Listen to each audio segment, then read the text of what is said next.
মিরপুর দিয়ে আইতে এই সদরঘাট ঢুকতে 4-5 ঘন্টা লাগে, আবার যাইতে লাগে 3 ঘন্টা 4 ঘন্টা লাগিয়ে জায়গা। এবার হলে তো ইনকাম করে মালিকের দেওয়া যায় না।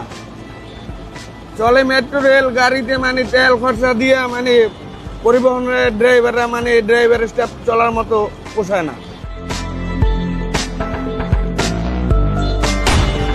এই যে অনেক লোকাল বাস আছে রাস্তার পাশে দাঁড়িয়ে থেকে জ্যাম লাগায়, তারপরে হচ্ছে আপনার ওই যে বিভিন্ন হকার থাকে, হকারের কারণে রাস্তা অধিকাংশ রাস্তা বন্ধ থাকে। ঠিক আছে, যদি এগুলা হকারের জন্য একটা আলাদা সাইড করে রাখে কিংবা লোকাল বাসের জন্য একটা স্ট্যান্ড রাখে প্রত্যেকটা স্টপে, সেক্ষেত্রে দেখা যায় কি যে জ্যাম কমে যাবে।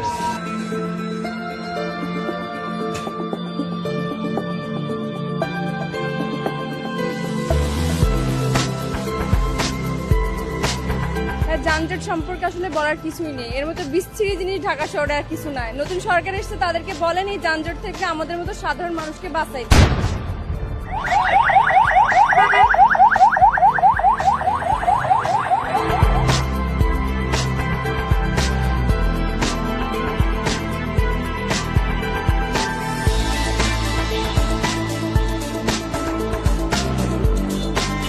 রোজার আগে ইসলামপুরে একটা চাপ থাকে এবং ফলমন্ডি, এখানে একটা বাদামতলি সদরঘাটে এখানে প্রচুর গাড়ি আছে।